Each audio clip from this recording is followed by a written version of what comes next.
اوه ماي جاد جايز، انا ما اعرفش سامعني ولا لا. حد خرج قبل كده من غير ما يلبس كلوت؟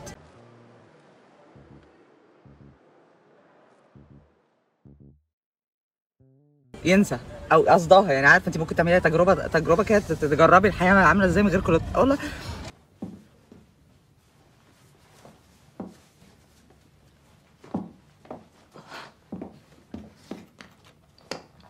حقيقي شعور غريب، شعور حلو قوي، شعور بالحريه، شعور كده، عارف شعور ان انت عايزه تجيبي عقله وتكسريها ورا اي حد مزعلك، عارف شعور تاني. انا مش التجربه دي تجربه لابد من كل ست حره انها تعملها والله.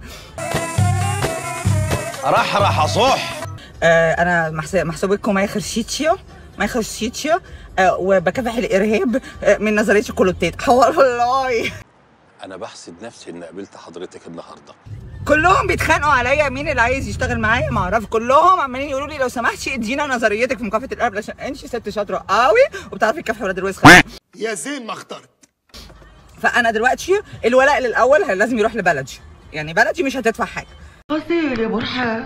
هو انا معروض عليا كام بليون كده، كام بليون عشان انضف. دي مجنونه دي ولا ايه؟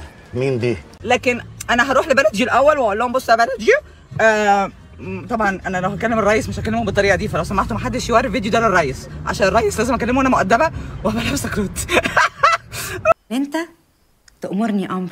انا طبعا بما اني مصريه وكده لازم ايه احط النظريات بتاعتي في حضن الجيش بتاعي. اصل ربنا يكفيك بقى شر دماغ الستات لما تشتغل. وطبعا الداخليه والخارجيه وكل الرجاله الموزعه اللي بتخدمنا بحبكم 5 ولكل اسد رساله وصلت.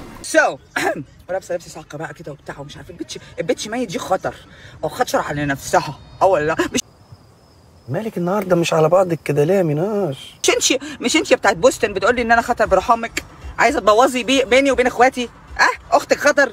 مش انت يا رخيصه وانتوا ما بتصدقهم يا ساتر.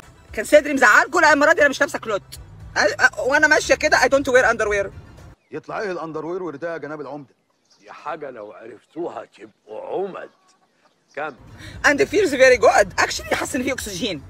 I need it. محتاج شويه هواء هوي على فخادي لا مؤاخذه. هو ايه؟ انا شايف ان الهوا كده مظبوط، اكتر من كده مع السخونيه هتفرقعي. واحنا جيل سو قذر فمش هيفهموا ان انا بتكلم بجد. بنت عيب، خليكي مؤدبه، خليكي مهذبه، خليكي حاجه في الاثنين دول، خليكي مذبذبه. هنا بقى لما تتكلم من انجليزي هيقولوا لك وات يو مين. انجليز دول ولا منين؟ فايه؟ لقيت ان اللي بيضعفهم وبيشتتهم وبيوجعهم الضرب في الكلوت. وانا بقى معايا معلومات الكلوتات. قدر يعرف مقاسات والوان ملابسهم الداخليه. ما دي بسيطه لو كانوا لابسين. فده بيخليهم ايه؟ اولا ما يتفقوش مع بعض، ثانيا ما يفقدوا السيطره على نسوانهم.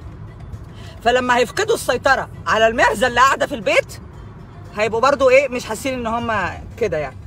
صدقني يا شهاب، لا دي اخلاقي ولا مبادئي. يبطلوا يخطفوا البنات ويجندوهم للارهاب، يبطلوا يغتصبوا الناس، يبطلوا يعملوا الغلط. اخد بالك؟ هاتوا لي البت دي علشان نغتصبها مرارا وتكرارا حتى تستغيث. انا يا جماعه انا مش لابسه كلوت.